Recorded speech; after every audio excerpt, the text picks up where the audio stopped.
Olá, galera! Aqui é o professor Fábio, da disciplina de Física. Aqui ao meu lado, o intérprete Valdilson. Oi, Valdilson. Então, a gente vai trabalhar com vocês hoje uma aula sobre interações elétricas, interações entre cargas elétricas 1. Ok? Então, vamos ver quais são os objetivos dessa aula. Olha só. Primeiro, a gente tem que reconhecer a condição de átomo ou molécula neutra eletricamente. Então a gente vai entender bem quando uma molécula, um átomo, é considerado neutro. Na verdade, esse é o estado que os átomos e moléculas se apresentam na natureza. Estados neutros, eletricamente. Identificar o campo elétrico, o ente físico. O campo elétrico ele existe, ele ocupa espaço. E esse ente físico está ligado diretamente à existência da carga elétrica. Então a carga elétrica gera esse campo elétrico. E esse campo elétrico ele faz parte da carga elétrica, o corpo da carga elétrica também faz parte, ok? Compreender que a interação elétrica ocorre entre campos que se atraem ou repelem, ok? Vamos lá. Primeira coisa que a gente tem, que você já deve saber, né? Que o elétron, ele tem carga elétrica negativa, desse valor feio aqui, mas a gente vai usar ele porque ele é um valor que foi criado antes da descoberta do elétron, que é menos 1,6 vezes 10 elevado a menos 19 coulombs. O motivo da letrinha E, né, não é da palavra elétron, é que E significa elementar. É que se acreditava na época, e na verdade está certo, o elétron ele é uma carga elementar. Até agora ninguém conseguiu dividir o elétron em partes. Ok? Então a carga elementar do elétron é 1,6 vezes 10 elevado a menos 19. Já o próton não. O próton ele não é uma carga elementar. O próton é uma partícula que a gente pode quebrar ele em quarks, ok? Porém, no estado estável do átomo, o próton é que fica lá evidente no núcleo. Então, o próton tem uma carga elétrica também igual ao do elétron, que é 1,6 vezes 10 elevado a menos 19 coulombs. Ou seja, o oposto do valor do elétron, ok? O elétron negativa, o próton positiva. E no núcleo atômico, aquele núcleo denso, né? Tem o nêutron, né? Como está aqui na figura, o nêutron está junto com os prótons, ok? E o nêutron não tem carga elétrica, mas tem muita massa, como o próton também tem. Praticamente a massa do átomo é o núcleo atômico, ok?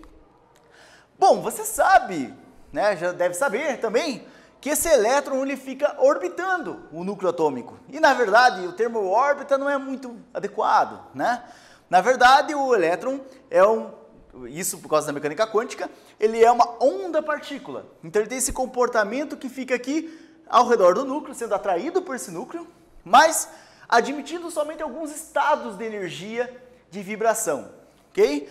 Então, pensa no elétron como se ele estivesse num túnelzinho. Esse túnelzinho, ele vibra como se fosse um som. E só algumas ondas de som são permitidas para o elétron. Ou seja, só alguns níveis de energia. E esse elétron que está aqui está orbitando o núcleo. E esse núcleo atômico tem carga positiva e o elétron carga negativa. Portanto, os dois se atraem. Ok? Carga negativa atrai carga positiva. Então, no experimento de Rutherford, ele disse que aqui tem espaço vazio, né? Sim, a forma que ele fez o experimento indicava isso. Porém, hoje se sabe que, na verdade, esse espaço aqui está preenchido de campo elétrico. Só que esse campo elétrico é um campo elétrico que vibra numa certa frequência, uma onda do elétron, ok? Bom, campo elétrico, ele é bem evidente, na verdade, no nosso dia a dia, né? Uma evidência clara do campo elétrico é a forma com que uma gota de água se mantém numa queda livre, ou quando você coloca uma gota de água sobre um vidro, ou quando você faz uma bolha de sabão, você vai perceber um formato esférico dessa gota de água. Esse formato esférico é devido às propriedades do campo elétrico, que é esférico, né? O campo elétrico ele é simétrico no espaço, então a tendência é ele ter essa simetria igual em todas as direções, formam então uma esfera no caso de uma atração elétrica, como ocorre com a água, ok?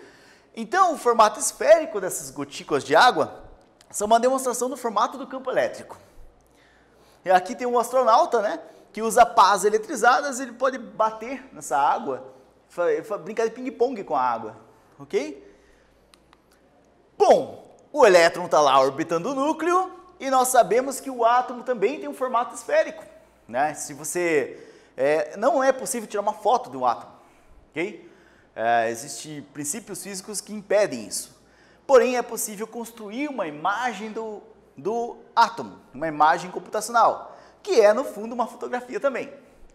Não uma fotografia daquela tradicional, de você registrar a luz que sai do objeto, mas você pode construir uma fotografia a partir da radiação do objeto, que é o caso do átomo.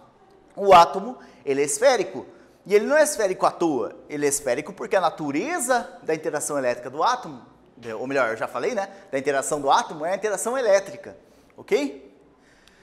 Bom, vamos ver aqui, se você está prestando atenção na aula, o professor Fábio vai fazer uma pergunta e vou dar um tempinho para vocês responderem. Vamos lá. Já se perguntou o porquê dos planetas e do Sol serem esféricos? Neste caso, qual é a interação mais evidente que é responsável pelo formato esférico destes corpos celestes? A interação elétrica, como no caso do átomo? A interação gravitacional? Ou a interação nuclear, que é lá dentro do núcleo atômico? Tempo para vocês responderem.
Ok, espero que você tenha feito com facilidade, ok? Então olha só, o Sol ele é esférico, a Terra é esférica, Marte é esférico, Júpiter é esférico, como está aqui mostrado na figura. Os corpos celestes têm a tendência de ser esféricos, tanto que Aristóteles, quando escreveu um material sobre a física, ele comenta sobre o universo, e ele fala que o formato esférico é o formato perfeito, né? Devido a estar presente nos corpos celestes. E, na verdade, o motivo disso, né, é uma outra coisa que Aristóteles não comentou. É, na verdade, a gravidade. A gravidade é um campo esférico também, um campo que tem uma simetria no espaço. E essa simetria no espaço se manifesta a formar objetos esféricos, ok? Ah, mas na minha casa não é esférica. Será que não? Observando dentro da sua casa, você não vai perceber os formatos esféricos. Mas se você analisar bem, de forma macroscópica, analisar a Terra como um todo, a sua casa tem que ter formato esférico. Na verdade, o formato esférico é colocado pela gravidade, é imposto pela gravidade a todos os objetos que estão dentro dela. Na verdade, nós dizemos que a gravidade curva o espaço, ok? Então, na verdade, sua casa é esférica, você que não consegue perceber, tá? Olha só, então qual seria a alternativa certa? A interação gravitacional. Peguei vocês, né? Você deve ter pensado na elétrica, só por causa do formato da água. Na verdade, o formato da água é, sim, definido pela força elétrica, porque ela é muito mais poderosa, em sentido de módulo, de intensidade, do que a força gravitacional. A força gravitacional é fraca perto da força elétrica. Quando a gente fala em objetos pequenos, é a força elétrica que é poderosa. Então, no caso do nosso corpo, por que nós não somos esferas assim, andando por aí? Pode ser, né? Mas não, na verdade, a gente não quer. Mas por que a gente não é uma esfera, né? Por que não somos realmente uma bola? Tá? Nós não somos uma bola porque a nossa interação que prevalece no nosso corpo é a elétrica. As moléculas do nosso corpo interagem de forma elétrica. Não é a gravidade, a força poderosa que nos define, ok? Então, nós somos seres eletromagnéticos, seres que interagem pelo campo elétrico magnético, ok? Bom, e a gravidade? A gravidade, quando ela é poderosa e ela é preponderante, o formato esférico é que tende a prevalecer, né? O caso do nosso Sol, o caso da nossa Via Láctea, ok? Bom, o campo elétrico ele é esférico, eu comentei isso, né? Se o campo elétrico é esférico, o que acontece quando eu tenho uma carga positiva que interage com uma carga negativa? O que acontece é que esse campo elétrico que forma essas linhas de campo, que dá para ver, né? Dá para ver essas linhas de campo. Não sei se você já fez essa brincadeira de pegar bombril, né, ou limalha de ferro e espalhar em cima de uma folha branca, embaixo tendo um ímã. Você vai perceber o campo magnético do ímã. Como é que você conseguiu ver o campo magnético do ímã? Você consegue ver o campo porque você colocou pequenas partículas que interagem com o campo que são metálicas. No caso, metálicas, melhor, pequenos ímãs, ferro. Agora, como é que eu vejo o campo elétrico? Colocando objetos que interagem com o campo elétrico. No caso, pequenas partículas. Poeira, por exemplo. Ou quando você olha para a tua TV lá, uma TV, aquelas de tubo antigas, ou a TV até moderna, você vai perceber que ela está sempre cheia de poeira, né? Essa poeira, na verdade, está sendo sequestrada pelo campo elétrico. Ok, o campo elétrico se deforma quando você tem uma interação, né? Essa interação ela vai causar duas coisas, que é uma força. Ela vai causar aceleração ou vai causar deformação, ok? Então, se você não causar aceleração, se o corpo não estiver livre, ele vai causar deformação, tensão. Então, no caso aqui, você percebe a tensão do campo. O campo se deforma. Quando uma carga positiva encontra uma carga negativa, se deforma e se conecta. Se você tentar puxar isso daqui, vai esticar igual uma borracha, ok? Vai ter o mesmo comportamento de uma borracha. Você percebe isso quando faz uma bolha de sabão. Quando você faz uma bolha de sabão, se a bolha de sabão estiver solta, vai ter formato esférico devido à gravidade? Não, devido ao campo elétrico das moléculas que formam a bolha de sabão. Porém, se você coloca essa bolha de sabão num objeto de plástico, um outro objeto que interaja com essa bolha de sabão, você vai ver que a bolha de sabão se deforma, ok? Ela se deforma, ou ela estica, ou ela reduz, e essa deformação é causada pela interação elétrica. E então o campo elétrico se deforma com a interação, ok? E essa força de moléculas que interagem, né, o caso da água, né, você fica lá com a água grudadinha no seu corpo, quando você se molha, ou quando você percebe que um copo fica suado, né, de água, essa força que interage ali, que faz com que essas partículas de água grudem no copo, né, se chama força de Van der Waals. Van der Waals é um cientista que estudou essa força molecular global, né, entre as moléculas, ok? O campo elétrico, ele de uma carga pontual. Quando a gente fala carga pontual, tome cuidado, gente, tome cuidado. Carga pontual quer dizer um corpo muito pequenininho, ok? Que as suas dimensões não são importantes. Então a gente chama de carga pontual, mas na verdade é um corpo pontual. É um corpo com massa pontual, ok? A carga elétrica é uma propriedade daquele material, daquele corpo, ok? A carga elétrica em si ela não tem corpo. Quem tem corpo é o material. A carga elétrica é uma propriedade desse corpo, ok? Então, olha só. A carga elétrica positiva, pontual, corpo pontual positivo, tem um campo que se espalha esfericamente, e esse campo que se espalha esfericamente, esse campo tem uma orientação. A orientação aqui é convencional sempre para carga positiva. Se eu colocar uma carga positiva aqui, esse campo vai empurrar essa carga positiva para fora. Então quer dizer que esse campo positivo é um campo de repulsão, um campo repulsivo. Enquanto um campo de uma carga negativa para uma carga positiva, que eu colocar aqui, vai ser um campo atrativo. Então, carga negativa, campo atrativo. Carga positiva, campo repulsivo. Isso não significa que se eu colocar uma carga negativa perto de uma carga positiva, vai ocorrer repulsão. Vai ocorrer, na verdade, atração, porque as linhas vão se conectar. Ok?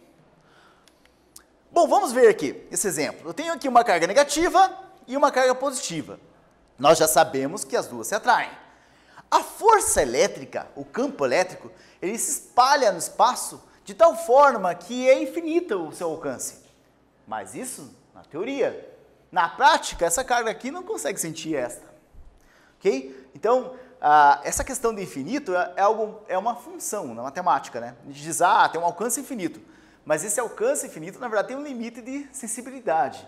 Ok? Então, essa carga aqui não sente essa, embora a teoria diz que sim. Ok? A teoria matemática mostra, ela tem um valor que mostra a intensidade do campo ali. Mas, na prática, não dá para perceber. Tá? Então, olha só. Quando eu aproximar essas duas cargas, olha o que vai acontecer. Os campos se deformam. Então, os campos que eram esféricos, bonitinhos, se deformam e se conectam. Então, o campo aqui da carga negativa se conecta com a carga positiva de tal forma que as linhas se comunicam, né, e não mudam o sentido. Ok? Agora, com vocês, vamos ver.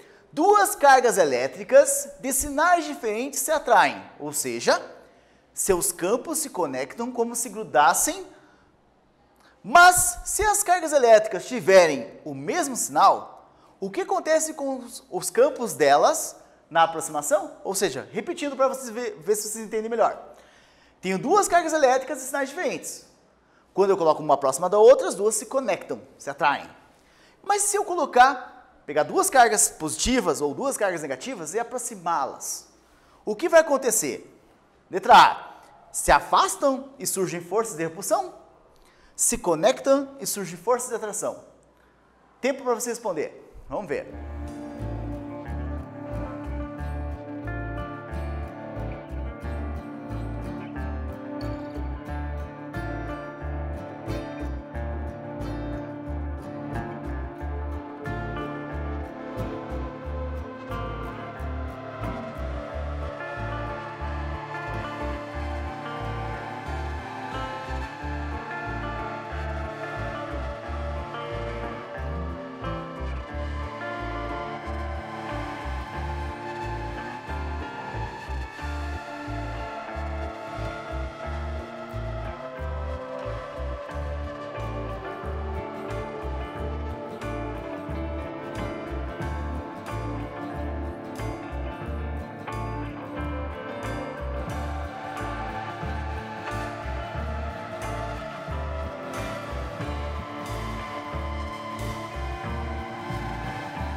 Ok, pessoal, foi fácil para você, né? É muito fácil.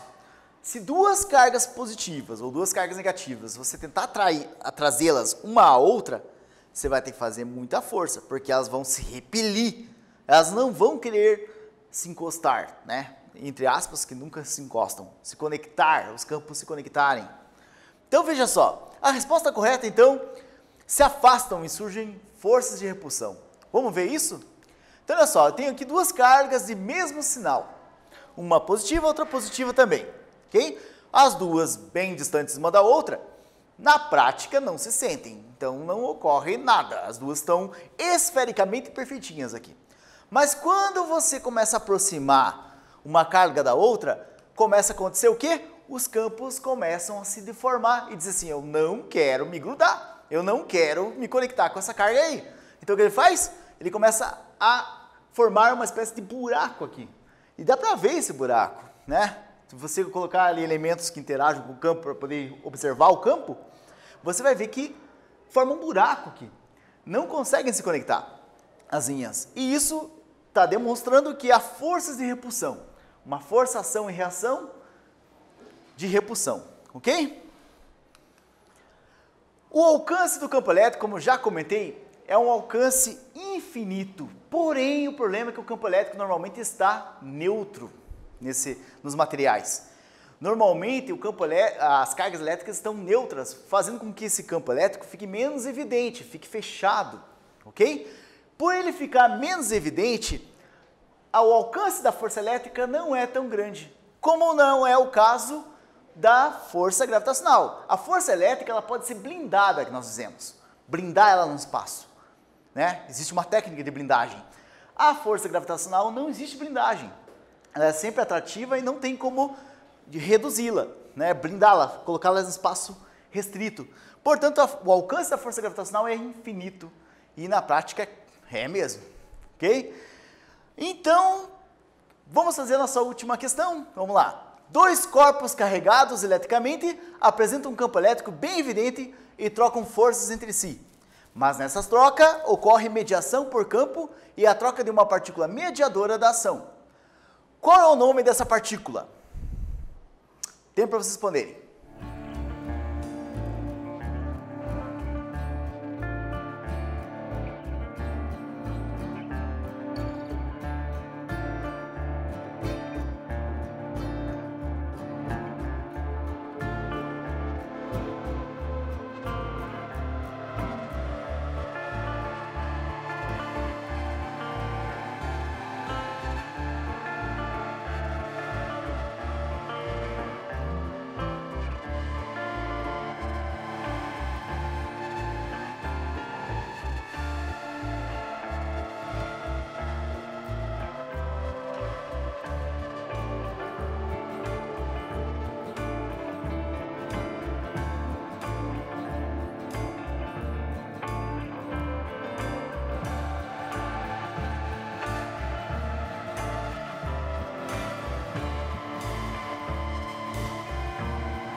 Ok, bem fácil, gente. Olha só, já foi falado isso, né, para vocês. Olha só, carga elétrica ou fóton? Quem é o agente mediador do campo elétrico? A carga elétrica, ela gera o campo elétrico. O mediador é o fóton. O campo elétrico é um campo fotônico, ok? Nunca se esqueça, é o fóton. E esse fóton, ele pode viajar no espaço aí, através de uma forma de onda eletromagnética, por uma distância muito grande, ok? Bom, vimos como o campo elétrico se manifesta nas cargas elétricas positivas e negativas, vimos algumas propriedades, aprendemos que as cargas de sinais opostos se atraem e as de sinais iguais se repelem, e vimos também que a ação da força elétrica é mediada por campos, campo elétrico, e que esse campo interage um com o outro, se conectando ou se desconectando, tensionando ou saindo por aí, ok? Um abraço, obrigado, até a próxima aula.